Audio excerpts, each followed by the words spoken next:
Hey, everybody. Thanks for joining tonight's telephone town hall with Congresswoman Kat Cammack. Just hang on the line. We're waiting on a few more folks to join, and we'll get started shortly.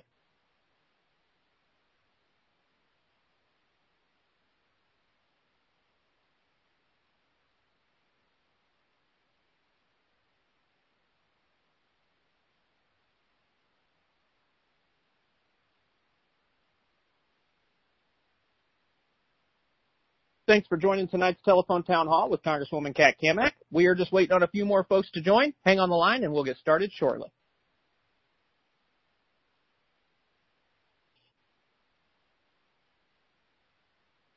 Thanks for joining tonight's telephone town hall with Congresswoman Kat Cammack. Please hang on the line. We're waiting on a few more folks to join. We'll get started shortly.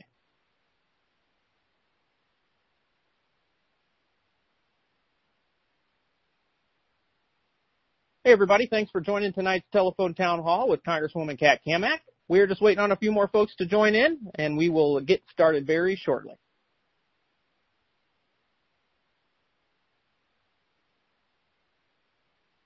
Thanks, everybody, for joining tonight's telephone town hall with Congresswoman Kat Cammack. We're just waiting on a few more folks to join, and we'll get started shortly.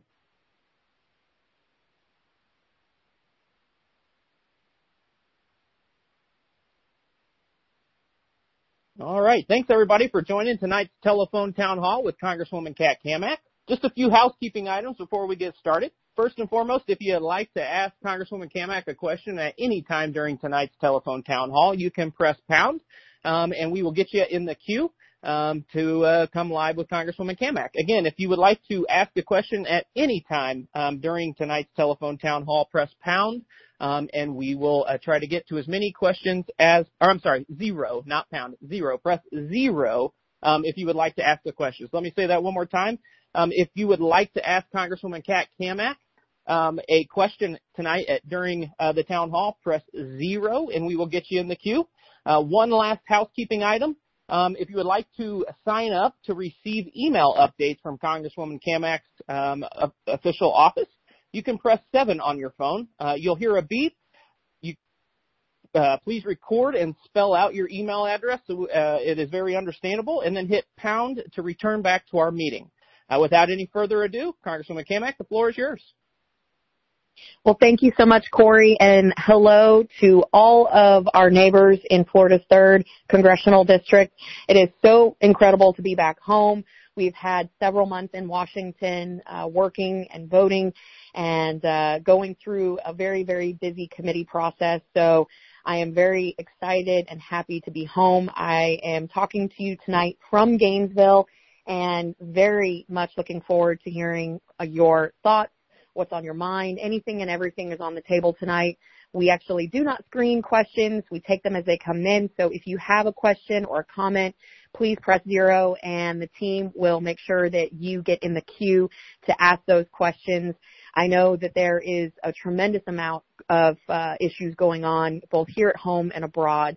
And in preparation for tonight's call, we typically go through and I provide some opening remarks and give a brief overview of what we've been working on and what's been going on in Washington. But truth be told, as I sat down to prepare remarks for tonight, I really felt deep down that I needed to hear from you. There is so much going on, and you all have been reaching out, be it on social media, to me personally, to our team, through our website, and I can't thank you enough for staying engaged and continuing to be engaged in the process. So I felt that it was more appropriate to get right into the issues and questions that you care about most, the issues that are keeping you up at night, and that is why we're going to be jumping into questions right away rather than doing a prolonged or protracted lengthy update that I would normally give. We also have a couple poll questions that we would like to get your feedback on, particularly as it relates to issues that are most pressing right now, everything from the border, COVID, Afghanistan, and inflation. And, of course, anything and everything that is on your mind is on the table. So I encourage you to please ask a question or get in the queue for a comment. And again, as Corey said, 7 is the button to press to leave us your email. We send out a weekly update on Fridays that is nothing but really red meat. It is a cut to the chase recap of what is going on in Washington, what we are voting on as your voice and representative in Washington, D.C., as well as the work that we're doing here at home. And it's a great way to stay in touch with us and to really communicate with us, again, about the issues that you care about most. So 7, if you want to give us your email, we don't spam you. We don't sell your information. I always want to make that clear. And again, if you have a question, press 0. So with that, I'm going to turn over to Corey, and we will jump right into questions. And again, thank you so much for tuning in to tonight's Teletown Hall. All right. Again, as Congresswoman Cammack said, if you would like to ask her a question, you can press 0, and we will get you in the queue. The first poll question for tonight is, how do you believe the Biden administration's handling of the withdrawal from Afghanistan has gone? So on your touch-tone phone, you can press 1 if you think it has been conducted well and according to plan. You can press 2 if you think it has been hasty and poorly organized. And you can press 3 if you don't have enough information to form an opinion. And let me read those just one more time. Again, how do you believe the Biden administration's handling of the withdrawal from Afghanistan has gone? You can press 1 on your phone if you think it has been conducted well and according to plan. Press 2 if you think it has been hasty and poorly organized.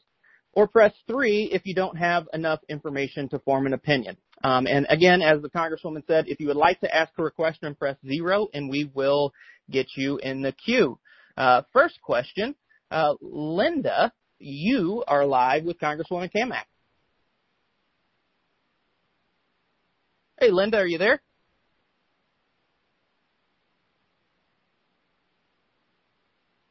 All right.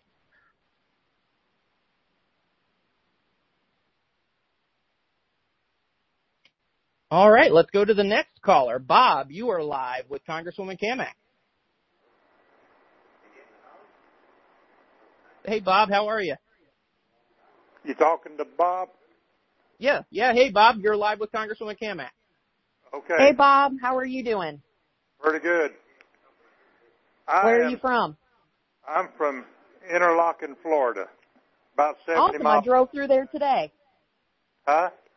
I drove through there today. Did you? I did. Well, my problem, biggest problem now is not COVID, and it's not anything else, but my worst fear is our country being taken away from us by loudmouth liars. And I don't like that they're trying to, ever since they got in office, they've been trying to totally destroy this nation and wipe out our Constitution. And I fought a war in Vietnam with other guys for those reasons, to keep us solvent and not have to have wars on our grounds. But we have our destruction already been imported in here by radical people wanting to destroy everything, kill people. Now that's got to stop, because I took an oath to defend this nation against all enemies, public and private. And just because I got released from active duty does not mean I was relieved from that oath. And I'm too old to do anything about it, but there's a hell of a lot more than just me that believes this way. Pardon I agree. Bob, do you have a question for the Congresswoman? That was my question. What the hell can we do about it? All right. Well, and Bob, I hear you loud and clear, and like you, I took that oath, and thank you for your service. It is absolutely one of the most frustrating, absolutely mind-boggling things that we have to confront when people take the oath to the United States Constitution and then their actions are in direct conflict to that oath. And I think more than ever, we need people to wake up and recognize that first and foremost, elections have consequences. And I'm not just talking about the federal level and the White House and Senate and the House of Representatives. I'm talking about at the state level all the way down to our school boards. We are seeing an unprecedented move in our country to make people dependent on government, to make people acquiesce to the demands of people in government, and that is in direct conflict to what our constitutional republic is all about. And that is why I recognize a growing amount of frustration, not just here in our communities, in our state, but really across the country. And I ask people all the time, what's the issue that keeps you up at night? And when they answer me, I say, well, are you engaging? If they say, well, I'm concerned about critical race theory in schools, I said, are you going to your school board meetings? And they say, well, no. That's the problem. We have, I think, gotten too comfortable with the idea that we can vote every once in a while and then go home and call it a day. Freedom and the price of freedom is eternal vigilance. We have to remain engaged. And while it is incredibly frustrating that there are people who lie, as you said, that there are people who work to subvert the very systems that are in place to protect our constitutional rights, we have to remain engaged. So your question of what can we do? Get engaged if you aren't. And by that, I mean, show up to the school board meetings, show up to the city commission, the county commission, show up to the meetings and make it known that people at all levels, representatives from the school board to the Senate and beyond, everywhere in between, are going to be held accountable. And I think for the first time in a long time, we're seeing people who are engaging in that process. And there's a lot of mechanisms by which we can communicate. Social media is one of those, and I talk to people a lot, and they say, well, I don't want to be on social media. I refuse to give up on a communication platform and acquiesce those abilities to communicate to the left. If we are to restore true balance, where we come together, not as Republicans versus Democrats, but as Americans, and we want to champion the best possible outcomes for our kids and our grandkids, we have to have a voice at every single table in every public square. And that just starts with getting out there and getting uncomfortable. And so that is my answer to your question about what do we do and how do we do it. And I know that is inconvenient because we all have a lot going on in our lives. I get it. But I think a lot of us have woken up and said, I'm not going to be able to have the life that my husband or my wife or my family and I have dreamed of if we don't get engaged in the process and really fight to protect that opportunity that has given us so much. So I know that's pretty heavy for our first question, but I do want to get that out there first and foremost. And thank you for being on the call tonight, Bob. And like I said, I was driving through Interlochen today, so hopefully I get to see you one day here shortly while we're out and about in Putnam County. Corey, we're going to run on to the next question, but before you do, can you give us a quick report on the first poll question about Afghanistan? Yes. So first, if you'd like to ask the Congresswoman a question, you can press 0 so we can get you in the queue to come live with the Congresswoman. So let's go through the poll results. The question was, how do you believe the Biden administration's handling of the withdrawal from Afghanistan has gone? If you pressed 1, it was for it has been conducted well and planned accordingly. 9% of you chose that option. It has been hasty and poorly organized. 81% of you chose that option, and not enough information was 10%. So again, how do you believe the Biden administration's handling of the withdrawal from Afghanistan has gone? 9% said it has been conducted well according to plan. 81% said it has been hasty and poorly organized, and 10% not enough information to form an opinion. And again, if you'd like to ask the Congresswoman a question, press 0 and we'll get you in the queue. Let's go to Angela. You are live with Congresswoman Cammack. Hi, this is Angela from Clay County. Hey, Angela. My question is, what can we do to get the military to prioritize the American citizens on the evacuation from Afghanistan? Because we only have three types of people there. We have contractors, missionaries, and aid workers. And we know they're going to go after them. Why are they not prioritizing them? And what do we do to keep them from bringing unvetted Afghanis into the country? Because Governor Kemp in Georgia said today he would take them. And we don't even know who these people are. They're just jumping on the planes. So that's my question. Well, Angela, I appreciate the question. And I was also in Clay County today. We've been on the road all day today. So glad to catch up with you. Afghanistan right now is a disaster. I will say that first and foremost. This is undoubtedly one of the worst debacles that we have seen in half a century.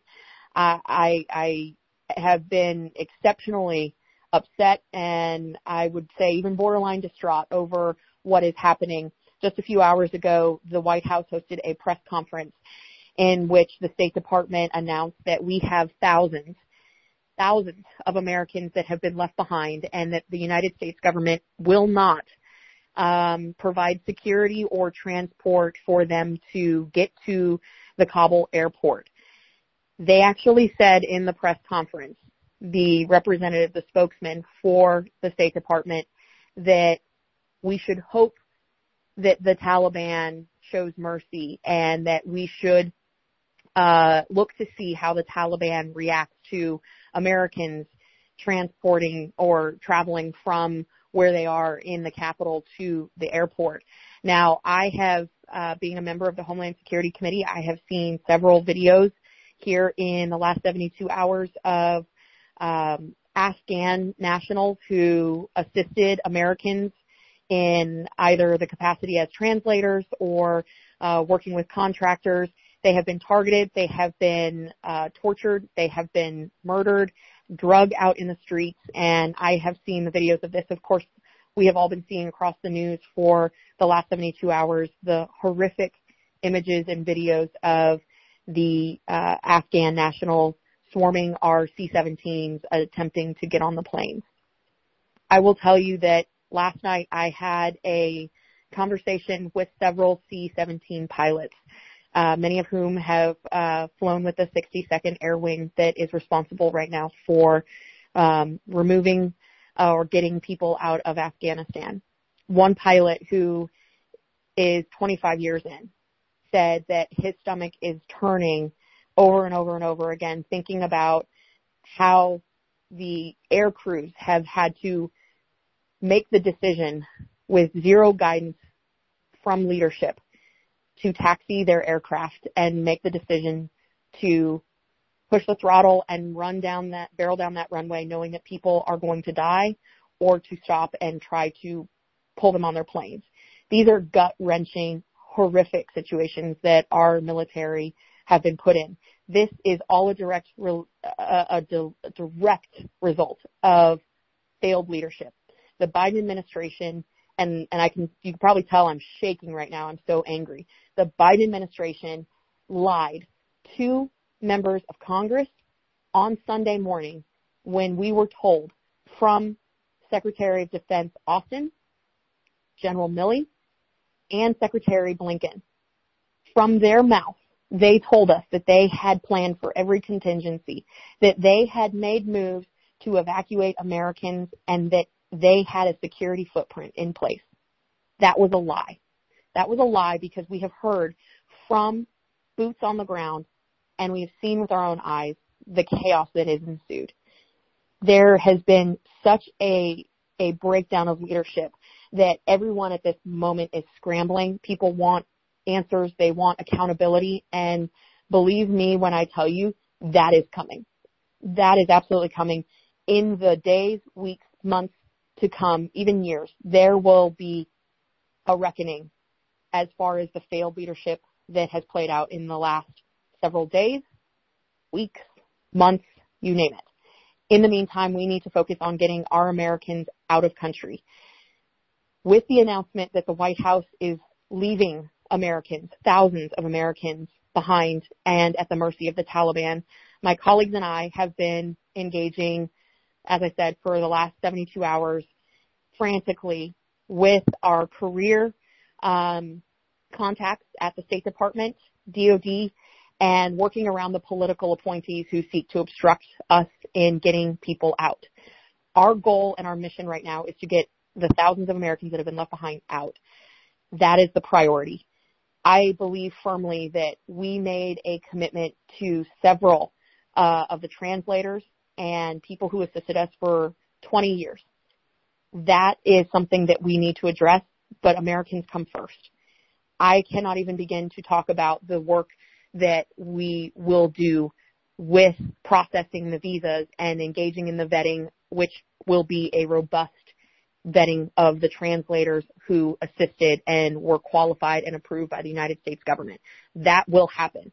But our primary mission at this point in time, and that will continue immediately once this town hall is over, is getting back on the phone to make sure that we get our Americans out. And that is by any means necessary. We are working with contractors. We are working with government agencies. We are working with allies. That is the mission at hand. So I am happy to talk at length about Afghanistan tonight. And as we said at the beginning of the call, you know, there's a lot that people are dealing with here and abroad. And I'm happy to talk about anything that's on your mind. So if you guys want to continue to talk about Afghanistan, we can absolutely do that. But I just want to let you know that right now is my primary mission, is getting the Americans that this administration left behind, because I cannot in good conscience say that we are truly a nation that does not leave anyone behind if we do not give every effort possible to get our people home. And the logistics of that right now are incredibly difficult. It is even more difficult when you have an administration that has said we will leave them behind and then disappears. The president has refused to take any responsibility for this, zero accountability, refused to answer a single question, and has retreated back to his vacation at Camp David. That is unacceptable. And I am exceptionally irate about this. There will be consequences for his actions in the last 72 hours. Until then, I'm going to be focused on getting our Americans out along with my colleagues. And we will be posting regular updates of the efforts that we are engaging in with our agency and contracting partners. I know that was a long answer, but I can't tell you guys how fired up and angry I am, especially coming from a military family who my own brother served. And I want to just very quickly say to all the veterans and all of the families of veterans that are on the line here tonight, your service is not in vain. It will not be in vain. To anyone who is a member of a Gold Star family, the service and sacrifice that our country has seen over the last 20 years will not be in vain. I promise you that. This is a failure of the suits in Washington. This is not a failure from the boots on the ground. And I just have to make that exceptionally clear. Our heroes deserve our eternal gratitude for the work that they have done. So with that, Corey, let's go on to the next question. Absolutely. Again, if you'd like to ask Congresswoman Cammack a question, you can press 0 and we will get you in the queue. Sue, you are live with Congresswoman Cammack. Hi. Good evening, Congresswoman. Thanks for taking my call. Being you're on the Homeland Security team, I want to know how safe we are here in the United States from an attack from the Taliban. Seeing 20 years ago we were attacked, and now today our borders are open. So how safe are we here? Hey, Sue, where are you from? I actually live in San Mateo in Putnam County. Oh, yeah. Originally well, thank you for the question. You know, a few weeks ago, being on the Homeland Security Committee, we get regular briefings, and we had asked the intelligence community to brief us about the scope of the Taliban. I can tell you, without getting into classified information, that the president's assessment that the intel community got it wrong is incorrect. That is a lie. We have been tracking the issues with advancement of ISIL, the Taliban, Al-Qaeda, and some of the other fringe terrorist groups for a very long time and their movement. What has been particularly concerning here in the last few days is that the Afghan military folded like a cheap suit. The combatant commander level and up, really the military leadership and the suits in Washington, the bureaucracy, they clearly overestimated the capability and the will of the Afghan security forces. They underestimated the intel community's reports on the effectiveness and the strategy of the Taliban. Those two things together are exceptionally dangerous. You partner that with a bureaucracy that determines early on that they are going to leave behind incredible weaponry ranging not just from guns, but to drones, to Black Hawks, Hummers, MRAPs, you name it.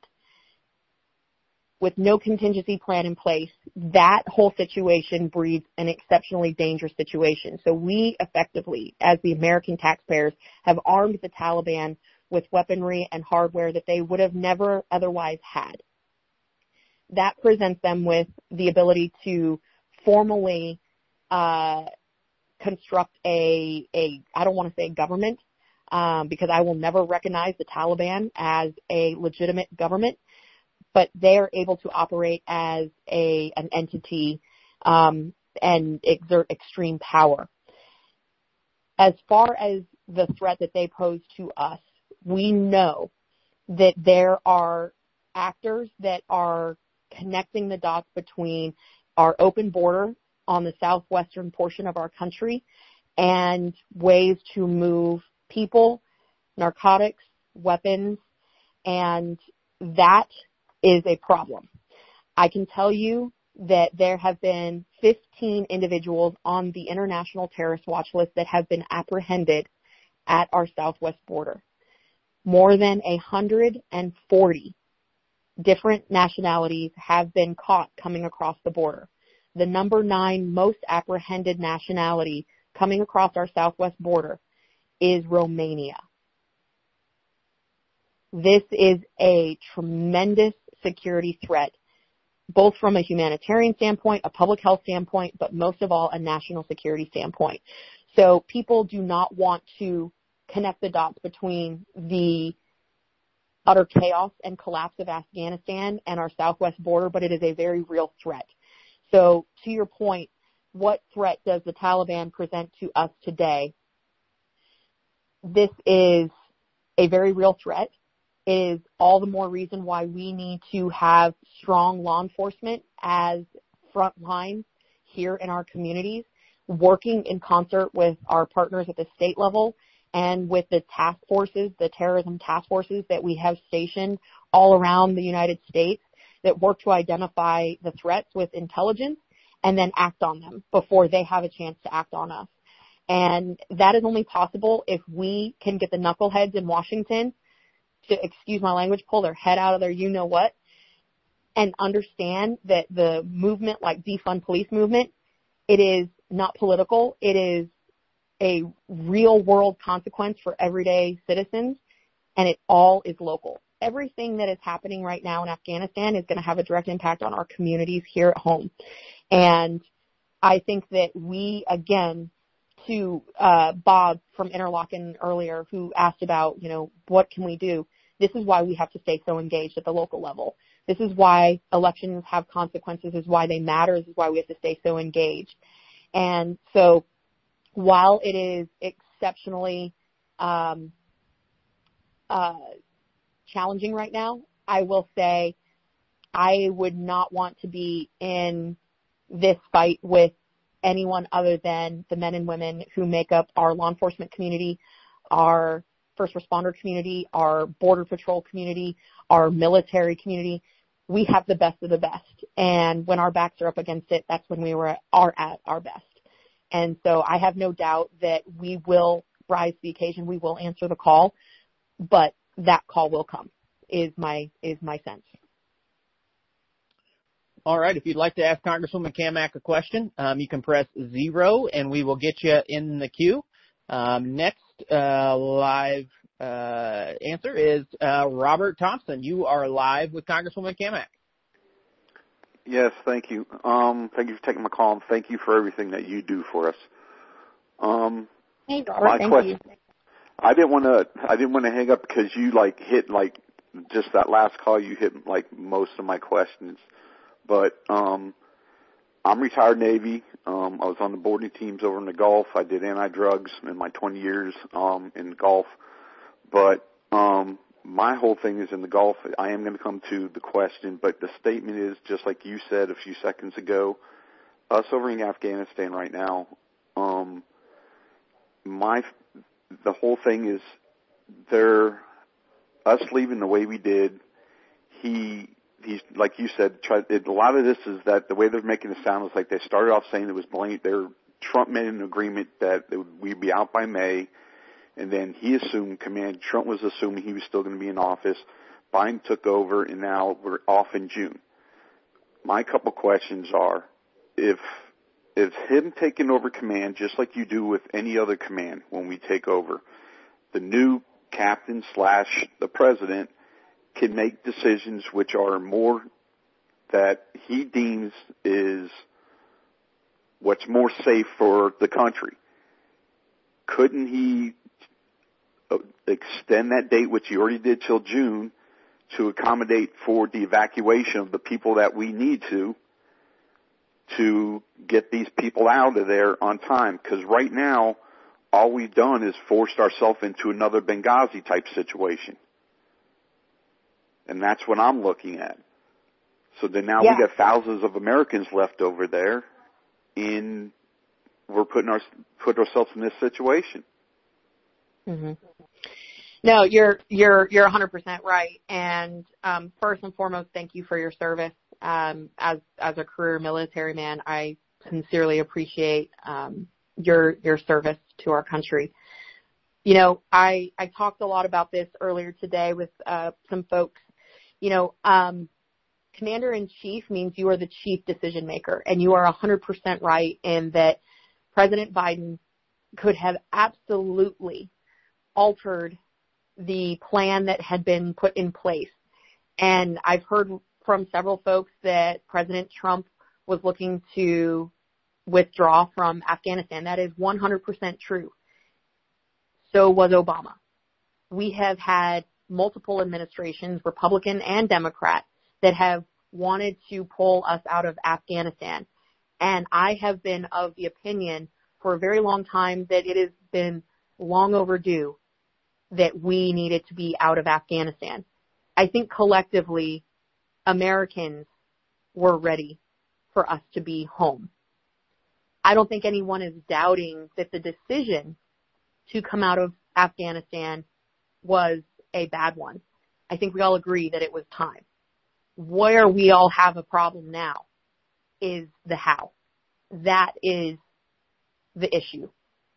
When I was at the Naval War College, the first thing that we are taught is about war termination. You have an exit strategy before the conflict even begins, and you have multiple contingency plans in place. It is arguably one of the most important aspects of planning and one of the toughest issues that planning teams encounter. When we look at the situation that has unfolded in Afghanistan today, we see a deadline that was established based on politics. This had nothing to do with an actual date of logistical significance. This was political, 100% to mark the 20th anniversary of 9/11 and the attacks on our country. I think that when you make decisions based on a political outcome, you are already playing from a position of weakness. I also think that as Commander-in-Chief, making a decision based purely on a political outcome or a hopeful political outcome is not only dangerous for the present moment in time, but for the message that it sends to our allies around the world, but also our future generations. I currently serve as the youngest Republican woman in the United States Congress. My generation has grown up in conflict. And as I said, my brother served, my friends have served. This is what we have known. I cannot tell you how many have said, why would anyone ever sign up, knowing that this is what the commander-in-chief and the leadership of our military are willing to do. Not only lie, but fail to plan and then leave people behind.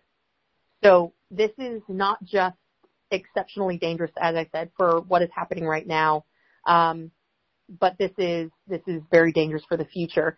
With regard specifically to your question about the date could have been moved.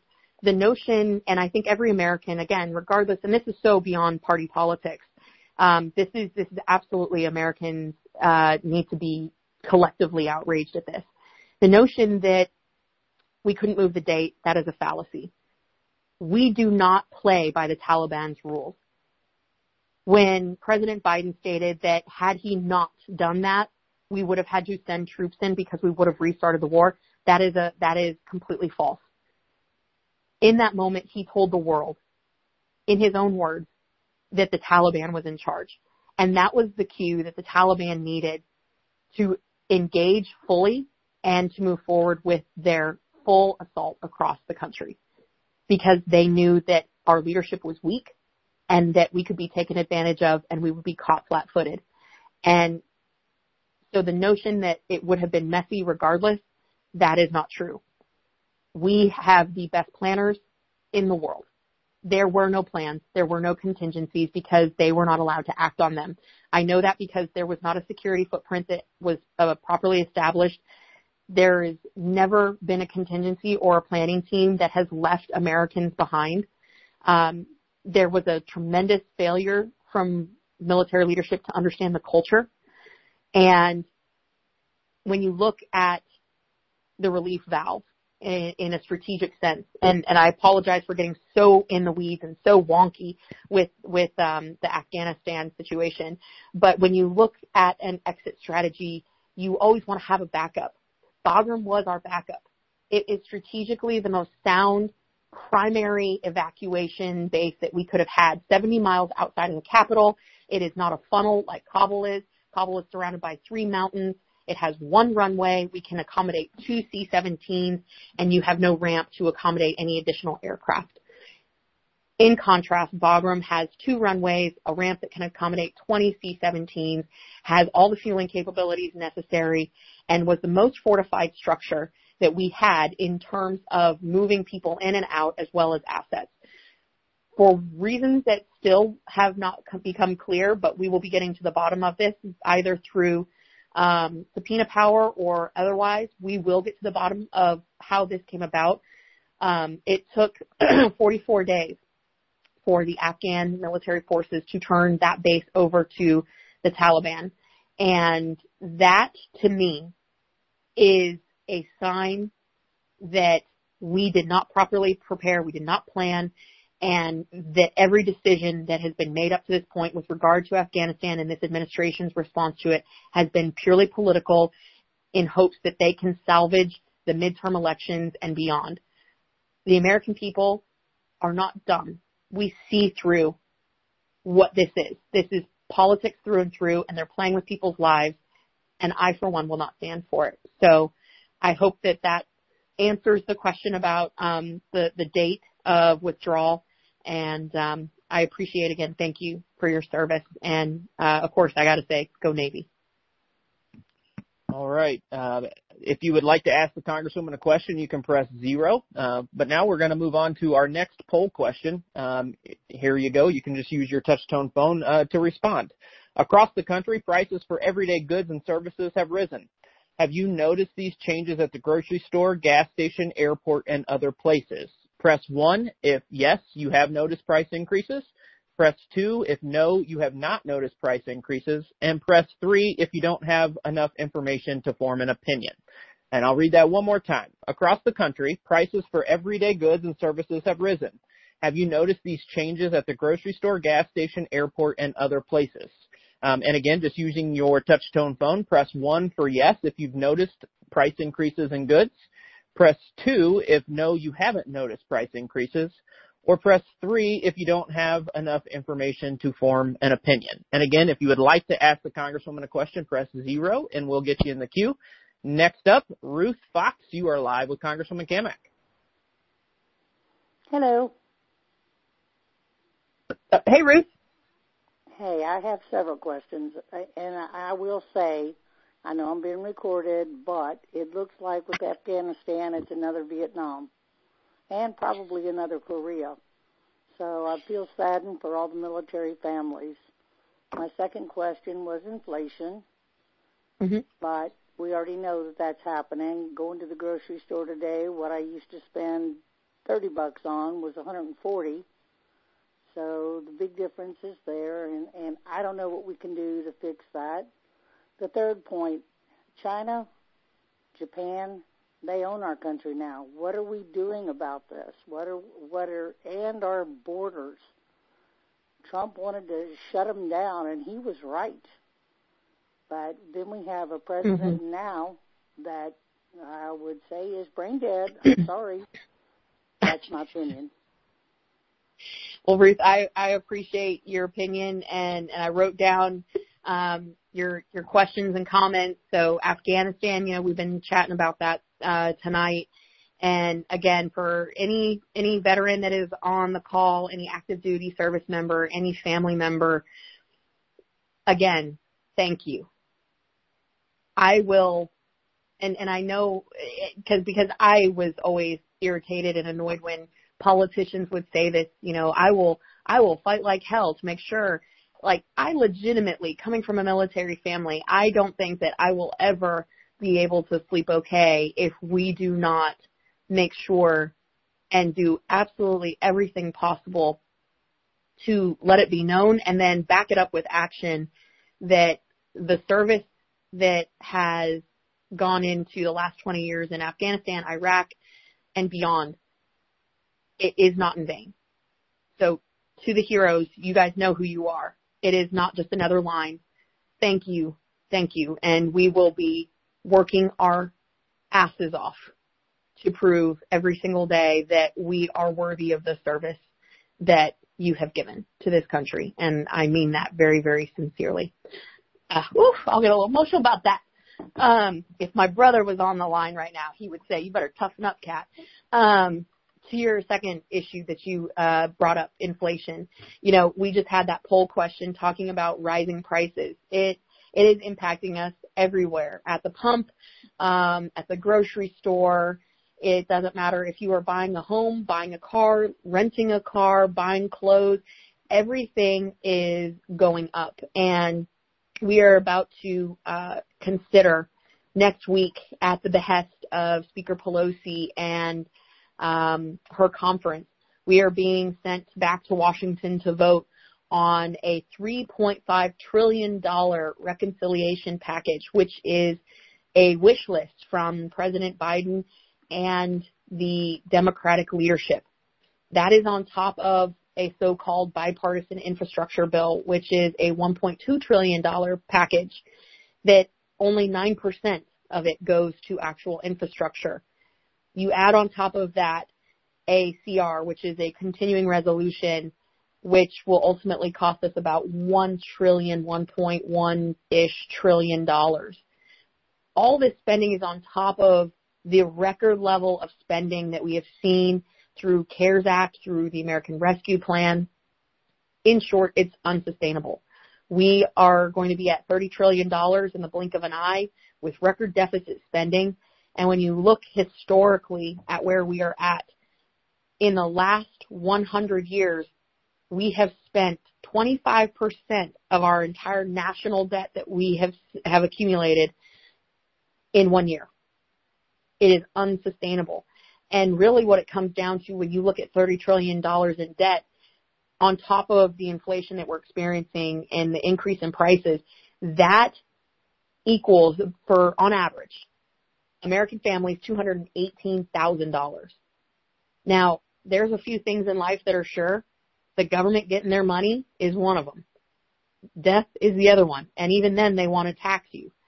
So we will pay for that $218,000 per family come hell or high water, and that will be in the form of additional taxes and fees and regulations to collect that money.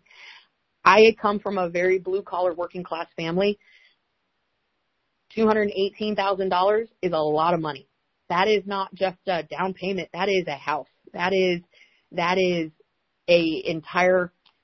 what my family would work for many, many, many, many, many years, and to provide for our family. So that is not a small number, and we need to be exceptionally cognizant that the money that is being spent is not monopoly money. We can't print more, and we cannot continue to rob the programs that people have paid into their entire life, like Social Security, like Medicare.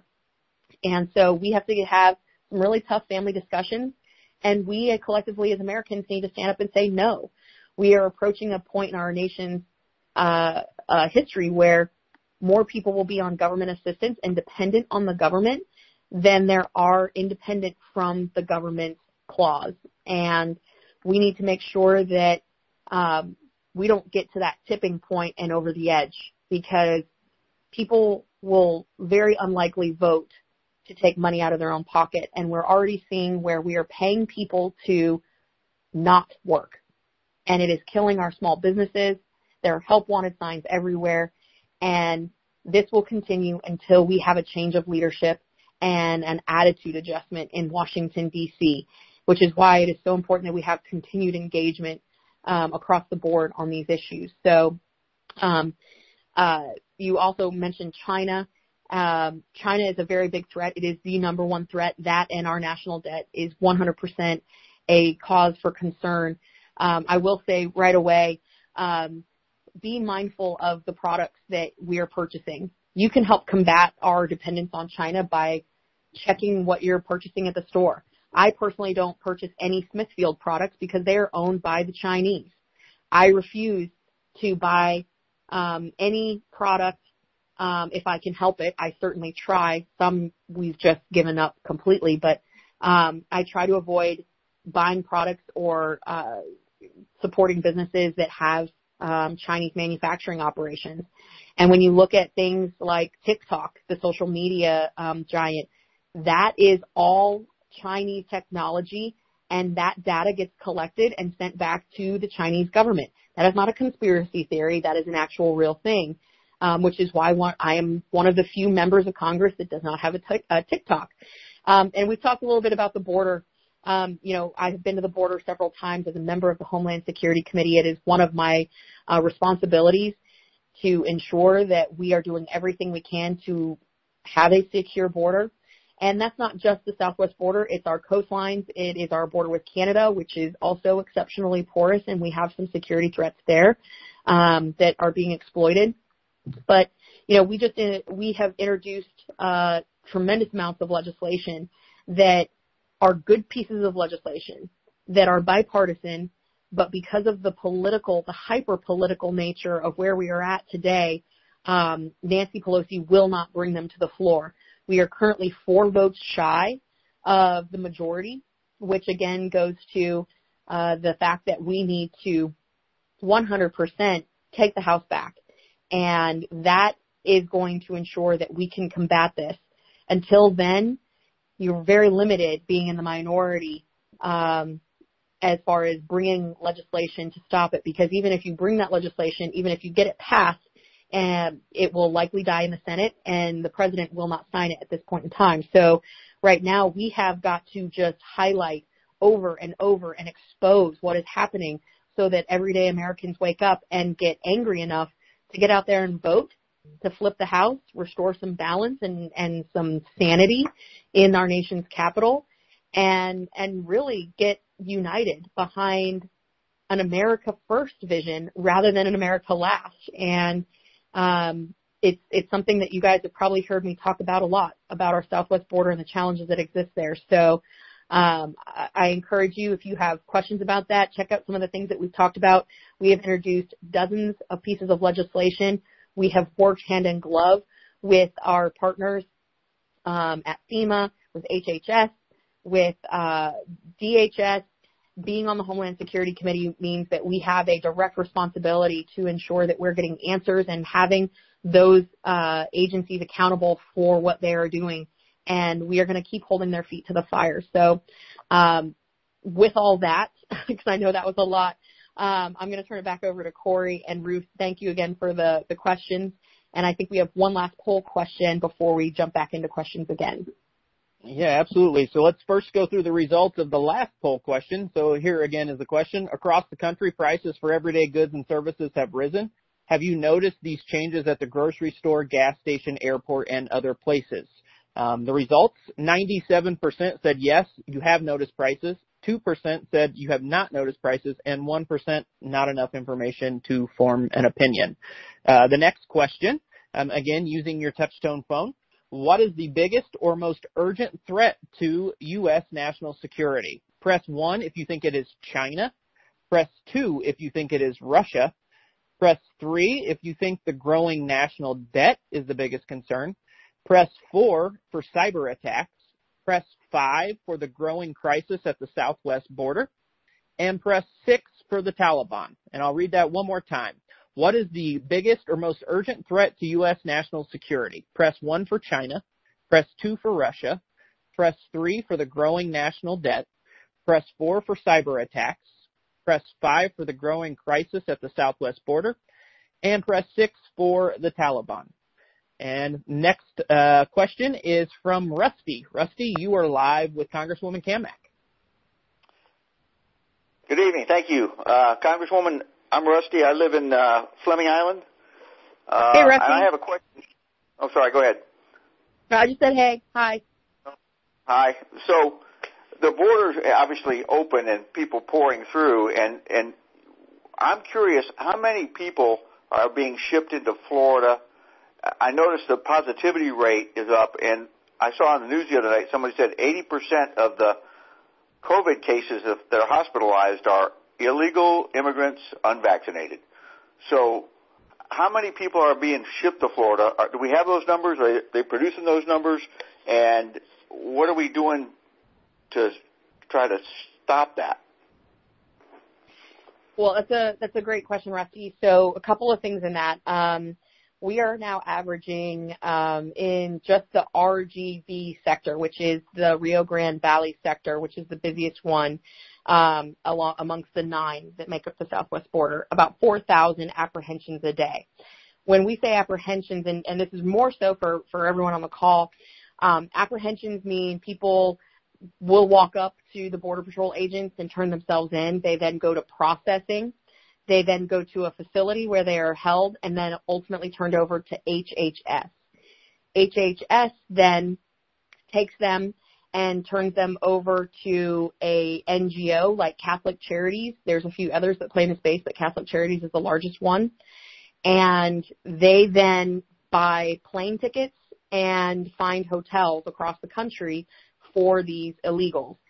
They then submit the receipts to FEMA for reimbursement. So we as the taxpayers are paying for this. The illegals have the option to go wherever they want to go. What has been reported, and the agencies and the NGOs have been very dodgy on providing this information back, again, for political reasons, because you have career individuals in the agencies and then you have political appointees who come in with every new administration. What we have been told and what we have seen in the reporting is that 70% of the illegals that have been apprehended and then subsequently released have identified Florida as their final destination. I can tell you that I have been on planes where I was at the border working and was coming home on a plane from McAllen, Texas, and there have been families and individuals that were apprehended just days prior on my flight coming to Florida. It is happening where they are coming through. The other thing that people, I don't believe, recognize or realize is that due to the sheer volume of people that are coming through, the medical contractors, they do not test for COVID. They actually only check for lice and for scabies, and that is per the regulation that this administration has put in place. The only time they are tested for COVID is if they are exhibiting active signs, in which case 2 Border Patrol agents have to pull off the line and escort that individual to the hospital. So there is no active testing going on unless there are signs being exhibited. There is no vaccinations going on unless they go through an NGO and specifically are requested to do that. And the NGOs are not required to report the COVID positive cases that they are encountering, those that may be possibly COVID positive, or where they are going. That is one of the big issues that we are fighting tooth and nail to get our hands wrapped around, but we're being met with extreme obstruction from this administration. I will tell you that because of our engagement with the Border Patrol, actually while we're sitting here, I am getting text messages from Border Patrol agents who are feeding real-time information about what they are encountering that the media is not reporting on. To your point about them coming here and it being an uptick in cases, it is certainly an impact, and it is having a direct impact on the increase of COVID cases across the Southeast. Just 2 days ago, one of our Border Patrol agents, age 33, he passed away from COVID complications as a direct result of his work in coming into contact with multiple illegals with various variants, COVID variants. He leaves behind 5 children and a wife, and it is, again, another heartbreaking failure of this administration. When we talk about here in our community specifically, I have been in regular contact with the administrators and CEOs of the hospitals, as well as the public health directors and the emergency managers for each one of our counties that we represent. In talking with them, they have not been able to give an accurate accounting of illegal versus citizens. They are just recording patients and marking them on dashboards. We have been working with them to ensure that all of the necessary resources are being delivered into the community. We've talked with them actually just before this teletown hall. I was on the phone with the hospital system in Marion County talking about some of their staffing challenges and the concerns that they have, as well as the antibody infusion treatment that Governor DeSantis has been really working hard to make sure we have active locations set up and able to take patients. The thing that I will tell you, while we really work to get to the bottom of this and get the data and make sure that that information is being made available, not just to legislators, but to members of the public, if anyone knows of someone who has tested positive and they are getting progressively sicker and sicker, do not wait. Go and do the antibody infusion. That is something that has been proven to get people better, to save lives, and just it has been repeated over and over and over again from every hospital CEO and nurse that we have talked to, every emergency manager, Department of Health director. Make sure that you are getting ahead of it if you do, in fact, test positive for COVID. But with regard to the illegals coming across and being placed in our communities, it is a direct threat. It is a real issue, and we are working to get the data on that so that we can actually hold people accountable and actually stop and stem the flow that is coming in. But I will tell you that when you are fully in the minority, meaning we do not have the Senate, we do not have the House, and we do not have the White House, we are faced with a tremendous uphill battle. Like I said, where we are very limited in what we can do except for hold these agencies accountable and scream at the top of our lungs and really educate people about what's going on. I know that was a really long question, really long answer, Rusty, but I appreciate you hanging in there for all of that. All right, well, let's give the poll results of the last poll that we took. The question was, what is the biggest or most urgent threat to U.S. national security? 30% said China, 3% said Russia, 20% said national debt, 12% said cyber attacks, 28% said the growing crisis at the southern border, and 7% said the Taliban. So I'll read those in order from percentage. China was number 1 with 30%. The southwest border was number 2 at 28%. National debt was number 3 at 20%. And then, or number 4 at 20%, I apologize. And then the Taliban was at number 5 at 7%, and Russia number 6 at 3%. Just a couple of housekeeping items, and then we're going to do some rapid fire and then let the Congresswoman close. So first and foremost, if you would like to receive or sign up to receive email updates from Congresswoman Cammack, you can press 7 on your phone. You'll hear a quick beep. Just make sure that you speak clearly and spell out your email address, and then press pound to get back into the meeting. Also, as soon as the Congresswoman is done speaking here after the rapid fire and her close, you can press 1 to leave her a message. If you didn't want to go live, we totally get that. You can just press 1 and leave a message, and our office will be sure to reach out. So without any other questions, Congresswoman, the floor is yours. Thank you, Corey. So we're going to jump into some rapid fire. I appreciate everyone for hanging on the line here. And as you said, if I do not get to your question, please leave us a voicemail, and myself or one of our team members are going to call you back to make sure that your question gets answered. So hang on the line until the very end. So I'm going to jump right into it. Melanie asked, why aren't we informing the law at the border? People are bringing COVID in. Absolutely, Melanie. This is one of the frustrating parts of where we're at. The administration has told our Border Patrol agents to stand down. We have seen repeatedly where the Trump policies that were effective and working, such as the MPP, the Migrant Protection Protocol, as well as Title 42, the CDC directive, they were working, they were in place. Because they were a directive of President Trump, this administration has made the decision to pull them off the books. And they have been threatening to pull Title 42 out of use, and that would be a total disaster. We have good laws on the books. We need to enforce them. But as the executive branch has demonstrated time and time again, they have no will or desire to enforce the laws on the books. Hence, again, why I say elections have consequences, and we need to have people in leadership that first and foremost show up.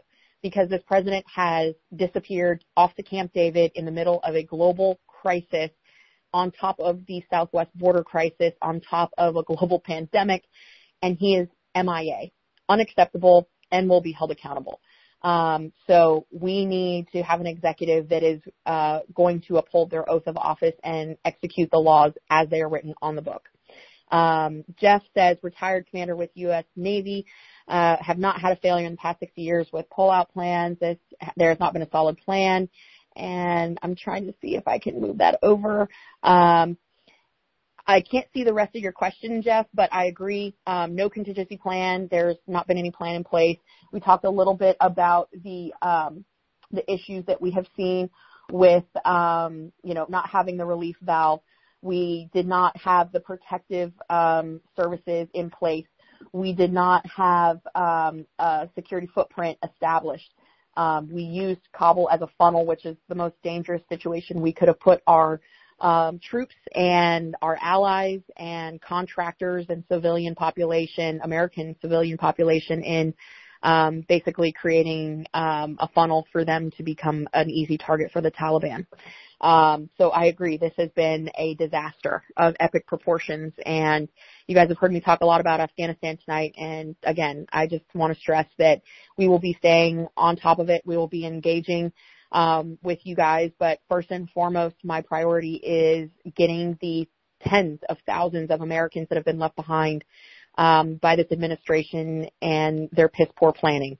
We're going to be getting them out, and that is our first priority, and then we will be going to work about holding this administration and the leadership accountable.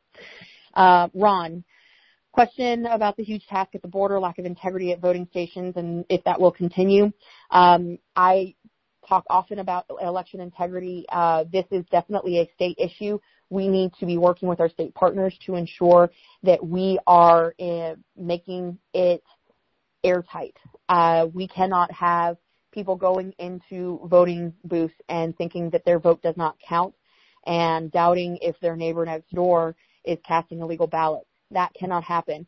But election integrity starts at the state level. It does not start at the federal level because, quite frankly, that's what Nancy Pelosi wants. She wants federal elections. She wants the federal government to take over elections, and that is the worst thing that we could do. The United States Constitution is exceptionally clear. Article 1, Section 4, the state legislatures determine the time and manner in which elections are to be conducted, and we need to uphold that more than ever.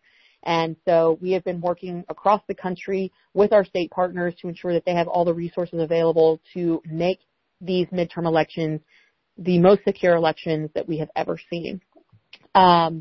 Angela, are we putting into legislation foreign countries from buying our farmland so we can provide food for our country? Yes, Angela, great question. I sit as the lone Republican for the House Agriculture Committee for the entire state of Florida, and this is something that I actually want to give a huge shout out to one of our team members, Miss Jessica. She has been working on not only highlighting this very dangerous issue where we have seen many Chinese nationals purchasing land in the United States. I'm talking large swaths of land. But it has not been tracked by the USDA. So we have drafted legislation and it has been pending.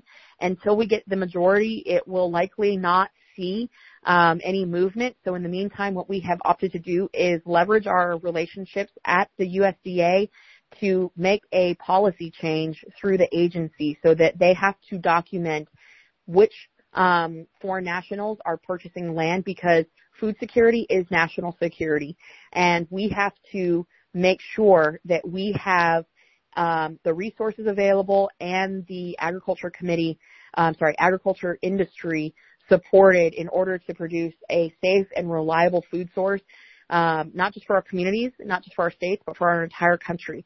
It is such a huge issue, and I want to again emphasize that food security is national security, and this is something that we have been on top of, and I really appreciate you bringing that to light. I'm being told that I have just a few more.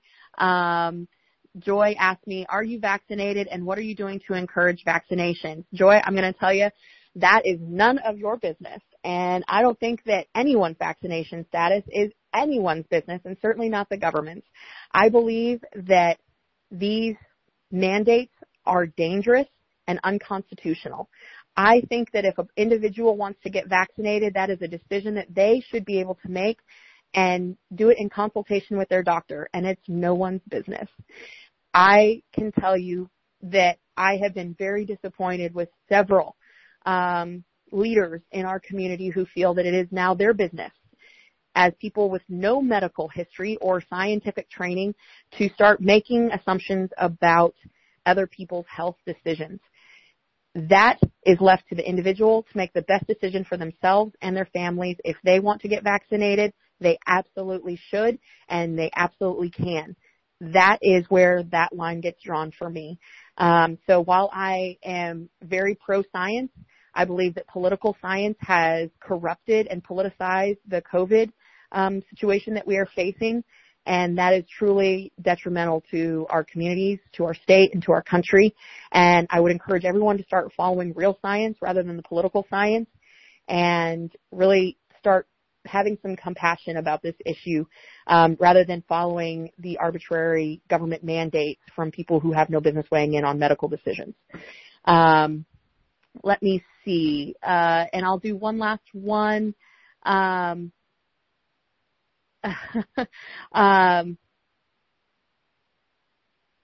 Talking about the funding. Oh, the question just went away, so I apologize. Let me see.